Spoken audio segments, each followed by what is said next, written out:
આપણા ભારત દેશનો નકશો છે. હવે બ્રહ્મપુત્રા નદી વિશે આપણે ભણવાનું છે. તો સૌપ્રથમ તો તેનું આપણે ઉદ્ગમ સ્થાન ભણવું પડશે, તે કે ક્યાંથી નીકળે છે. તો તે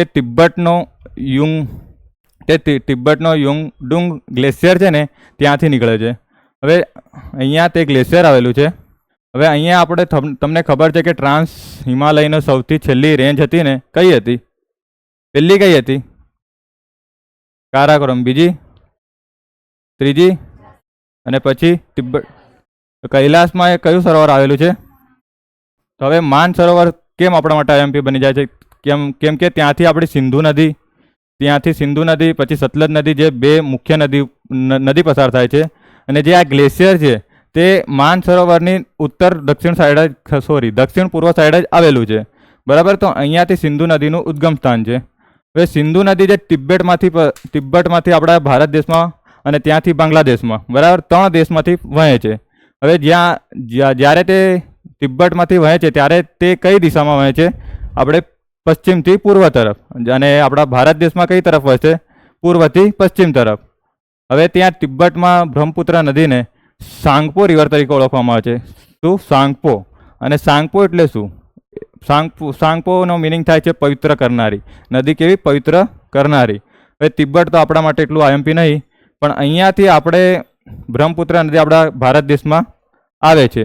હવે ભારત દેશમાં તે પહેલાં જ કયા એરિયામાં આવશે કે કયા સ્થળ પરથી નીકળશે? તો સદિયા ગામ, અરુણાચલ પ્રદેશનું જે સદિયા ગામ છે ને ત્યાંથી તે આપણા ભારત દેશમાં આવશે. તો તમને એક્ઝામમાં પૂછી શકે છે કે આપણે બ્રહ્મપુત્ર નદી ભારતમાં જ્યારે પ્રવેશે છે તે કયા વિસ્તારમાંથી કે કયા સ્થાનેથી પ્રવેશે છે? તો કયા ગામમાંથી?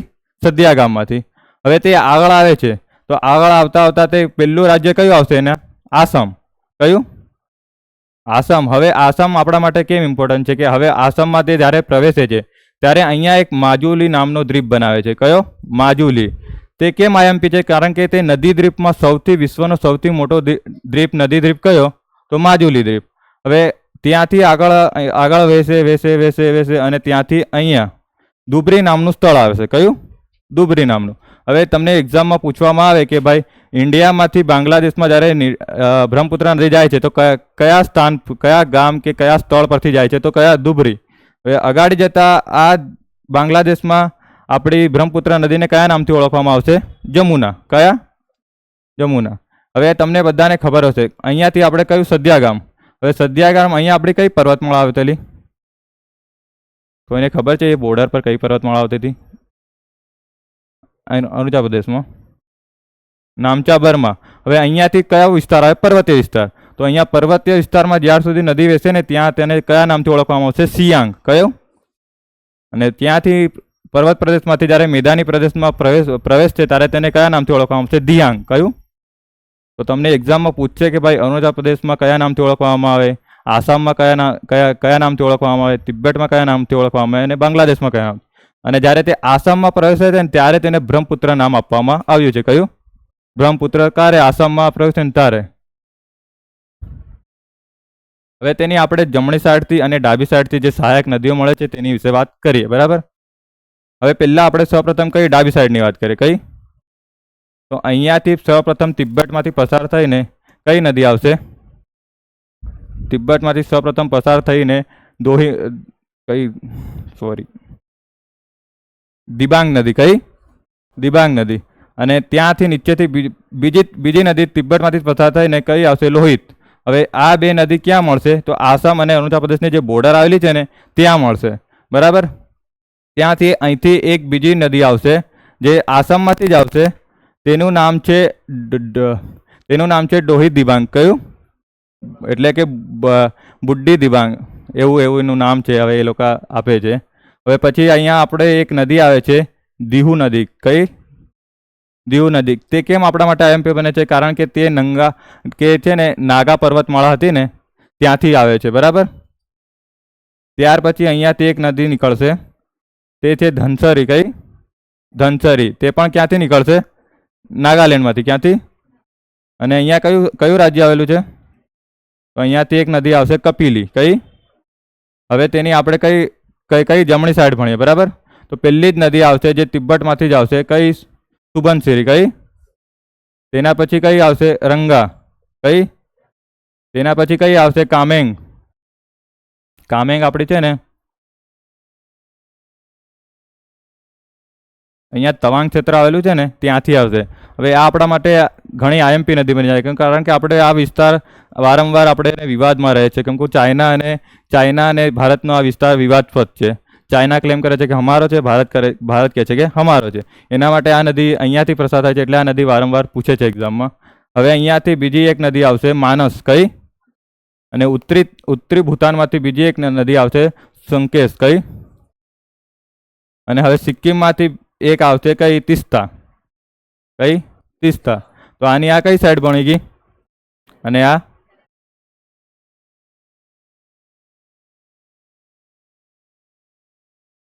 હવે જે કઈ બાકી રહી ગયું એમાં દેખી લઈએ. કયું ગ્લેશિયર છે?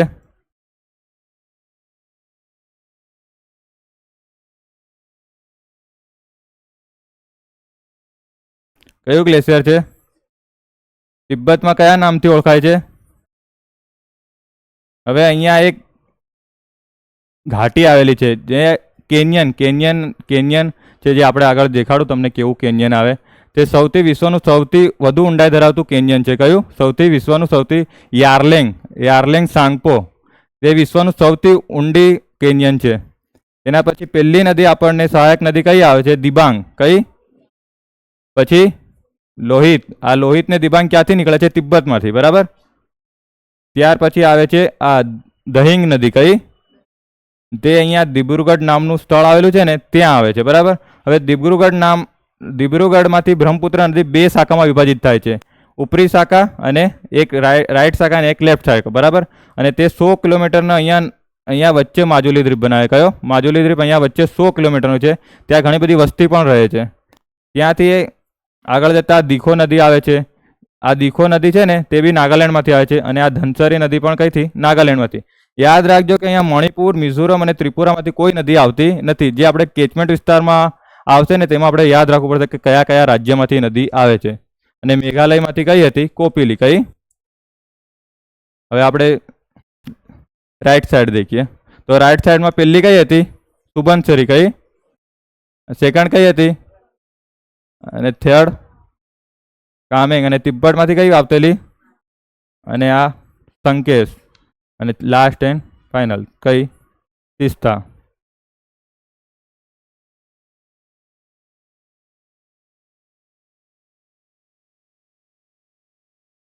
બ્રહ્મપુત્રને રેડ રિવર તરીકે પણ ઓળખવામાં આવે છે. શા માટે રેડ રિવર તરીકે ઓળખવામાં આવે છે? કારણ કે ત્યાં લાલ માટીના કારણે તે આખી રિવર ઘણીવાર રેડ કલરની દેખાય છે, તેથી તેને રેડ રિવર તરીકે પણ ઓળખવામાં આવે છે. ઉદ્ભવ સ્થાન તેનું ચેમયુંગ ગ્લેશિયર હતું. તેની લંબાઈ 2900 કિલોમીટર છે, એટલે કે જ્યારથી તે તિબ્બતમાંથી પસાર થાય છે અને જ્યાં બાંગ્લાદેશમાં ખતમ થાય છે ત્યાં સુધી તેની લંબાઈ 2900 કિલોમીટર છે. પરંતુ ભારતમાં તેની લંબાઈ યાદ રાખવાની કે કેટલી છે? 916 કિલોમીટર. કેટલી? પણ જળ રાશિની દ્રષ્ટિએ ભારતમાં સૌથી વધુ જળ રાશિ ધરાવતી નદી તો કઈ? બ્રહ્મપુત્ર. અને લંબાઈમાં સૌથી લાંબી નદી કઈ? તો ગંગા. બ્રહ્મપુત્ર નદી લંબાઈમાં કયા ક્રમે આવે છે? તો 7મા ક્રમે આવે છે. કેટલા? હવે બ્રહ્મપુત્ર નદી કેટલા રાજ્યમાંથી પસાર થાય છે? 2 રાજ્યમાંથી, અરુણાચલ પ્રદેશ અને આસામમાંથી. પણ તેનો કેચમેન્ટ એરિયા તે કેટલા રાજ્યોમાં પથરાયેલો છે?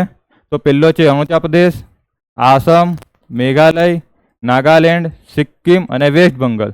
કેટલા? 6 રાજ્યોમાં પથરાયેલો છે. કેટલા? હવે અહીંયા તમને બધાને એવું લાગતું હોય કે બંગાળ કઈથી આવ્યું? તો તીસ્તા નદી જ્યારે આવે છે ને સિક્કિમમાંથી, તો બંગાળમાંથી આવે છે ને પછી બાંગ્લાદેશમાંથી આવે છે. બરાબર. હવે તેનો મુખ ત્રિકોણ પ્રદેશ કયા પ્રકારનો હોય છે? હવે તમને બધાને ડેલ્ટા ખબર છે ને? ડેલ્ટાના પણ પાછા 3 પ્રકાર આવે છે: પંજાકાર, વૃક્ષાકાર અને ચાપાકાર. તો જે આ ગંગા બ્રહ્મપુત્ર નદીનો જે ડેલ્ટા બનાવે છે ને તે કયા આકારનો છે? કયા પ્રકારનો છે? ચાપાકાર પ્રકારનો. હવે જે આ ડ્રેનેજ પેટર્ન આવે ને, જે આ ખબર, જે આખી આકૃતિ છે ને, તો તમને કેવા પ્રકાર, આ ડાળીનો આની આવે એવા પ્રકારની દેખાય છે ને. તેથી આ કેવા પ્રકારનું ડ્રેનેજ પૂછે તો તેને વૃક્ષાકાર કહેવાય. કયો? વૃક્ષાકાર. આના બી અલગ અલગ પ્રકાર, જાળીકાર આવે, વૃક્ષાકાર આવે, પછી કેન્દ્ર ત્યાગી કરીને ગોળાકાર જેવું આવે, એવી રીતે આના પણ અલગ અલગ પ્રકાર છે. તો આ બ્રહ્મપુત્ર નદી કયા પ્રકારનું ડ્રેનેજ બનાવે તો કયું? વૃક્ષાકાર. અને કયા પ્રકારનો ડેલ્ટા બનાવે તો ચાપાકાર. હવે આ અલગ અલગ ભૂમિ સ્વરૂપોની બી રચના કરે છે, જેમ કે ગુમ્ફિત નદી, માજુલી દ્વીપ, દિહાંગ ગોર્જ અને રેમ ઘાટી. હવે રેમ ઘાટી અને રિફ્ટ વેલી તમને બધાને ખબર હશે કદાચ. નર્મદા નદી કેવી રીતે વહે? રિફ્ટ વેલીમાં. પણ બ્રહ્મપુત્ર નદી કેવી રીતે વહે છે? તો રેમ્પ ઘાટી. હવે રેમ્પ વેલી તમને સમજાવું કે આગળ રેમ્પ વેલી અને રિફ્ટ વેલીમાં ડિફરન્સ શું છે. બંનેમાં થોડો ઘણો ડિફરન્સ છે. હવે આ માજુલી દ્વીપ દિબ્રુગઢ જિલ્લો અને લખીમપુર જિલ્લો ઉપર સાઈડ, અને વચ્ચે 100 કિલોમીટરનો માજુલી દ્વીપ છે. હવે અહીંયા નેશનલ હાઈવે 1 તો તમને કાલે બુરજીલા પાસ તમે ભણ્યા હતા ને, તો ત્યાંથી આપણે શ્રીનગરથી ક્યાં સુધી? કારગિલ સુધી ને લેહ સુધી, તે નેશનલ હાઈવે 1. અને નેશનલ હાઈવે કયું? આ ધુબરીથી લઈને સદિયા સુધી, એટલે બાંગ્લાદેશમાંથી જ્યાં પ્રવેશે છે ને ત્યાંથી લઈને જ્યાં આપણે ઇન્ડિયામાં પ્રવેશે અને બાંગ્લાદેશમાં પ્રવેશે છે, ત્યાંથી આ જે નેશનલ હાઈવે છે ધુબરી અને સદિયા. હવે અહીંયા એક આ સેતુ આવેલો છે જે આપણા ભારત દેશનો સૌથી લાંબો આપણો બ્રિજ છે. કયો છે? તો ભૂપેન હમરીક સેતુ. કયો? યાદ રાખજો, લોહિત નદી પર છે, જે 9.5 કિલોમીટર લાંબો છે અને અસમ ને અરુણાચલ પ્રદેશને જોડે છે. બરાબર. તેના પછી એક દિબ્રુગઢ કરીને બોગીબીલ રેડ બ્રિજ આવેલો છે.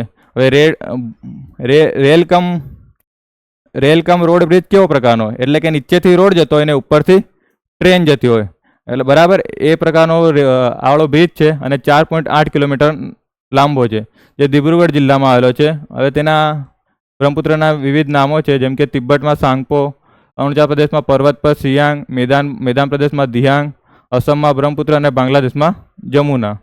તેની આ ડાબી નદી અને જમણી સાઈડની નદી છે. દિબાંગ, લોહિત, દીખો અને કોપિલી અને ધનસિરી એ કઈ? ડાબી સાઈડની. અને જમણી સાઈડની સુબનસિરી, રંગા, કામિંગ, માનસ, સંકોચ ને તિસ્તા ને પદ્મા. પદ્મા એ બીજી કોઈ જ નથી, ગંગા નદી છે. બરાબર. જે બાંગ્લાદેશમાં કયા નામે ઓળખાય? પદ્મા. હવે સુબનસિરી છે સૌથી મોટી સહાયક નદી છે. કઈ? સુબનસિરી છે એ બ્રહ્મપુત્રની સૌથી મોટી સહાયક નદી છે. પીક બરાબર નતો. હવે આ બરાબર પીક જોવાતો નહીં, પણ આ માજુલી દ્વીપનો છે. અહીંયા વસ્તી પણ રહે છે. બરાબર.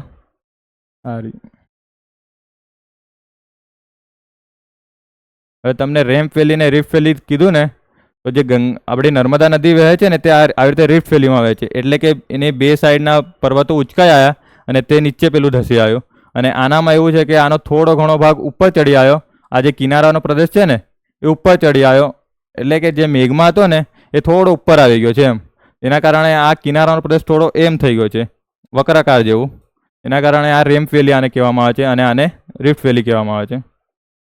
આ જે ગુમ્ફિત નદી હોય ને, આવી રીતે પોતાના હાથે જેટલો બધો નિક્ષેપણ લાવે છે ને, તો કેટલી વાર પોતાની વહન ક્ષમતા ગુમાવી દે નદી. જેટલી સ્પીડ પર આવતી હોય ને એના કારણે ઓછી સ્પીડ થઈ જાય, જેના કારણે તે પોતાના માર્ગમાં અધવચ્ચે જ આવી રીતે બધું નિર્માણ કરી દે નિક્ષેપણના કારણે, જેને આપણે કેવી રીતે ગુમ્ફિત કહેવામાં આવે છે. ગુમ્ફિત નદીઓ કેવી રીતે? ગુમ્ફિત. આ ગોર્જ છે, ગોર્જ. હવે આ ગોર્જ અને આપણે કેન્યન બે વચ્ચે ડિફરન્સ શું છે? તો ગોર્જ એ આપણે તળિયેથી હોય ને, તળિયેથી ઉપર જાય ને તેમ તેની પહોળાઈ એક જેવી જ હોય, તેનામાં કોઈ ડિફરન્સ આવતો નથી અને તે એકદમ સીધી જ હોય છે. જ્યારે આમાં એવું નથી હોતું. આમાં તળિયેથી આપણે ઉપર જઈએ ને તેમ તેની પહોળાઈ વધારે છે અને તે આ ઉપર જાય ને તેમ પહોળાઈ વધારે છે, પણ આનામાં પાણી થોડું સાંકડી રીતે વહે છે અને આનામાં પાણી થોડું પહોળાઈ રીતે વહે છે. અને આ ડેલ્ટા, મુક્ત ત્રિકોણ પ્રદેશ, અને આ પેલો બ્રિજ. અને આ કરંટ હમણાં આ જુલાઈનું જ કરંટ છે, આઈ થિંક 1 કે 2 તારીખનું. તો આ ઘરિયાળ નામનું જે પ્રાણી છે ને, મગર જેવું આવે, તમે દેખ્યું જ હોયગા. તો આ હમણાં ચર્ચામાં છે. પેલી બ્રહ્મપુત્ર નદીમાં લુપ્ત થઈ ગયું હતું, પણ હમણાં જ આ જોવા મળ્યું છે ફરી, ઘરિયાળ. તેના પરથી 2-3 સવાલ છે, જવાબ આપજો. નીચેનામાંથી કઈ બ્રહ્મપુત્રની સહાયક નદીઓ છે? દિબાંગ, કામેંગ, લોહિત.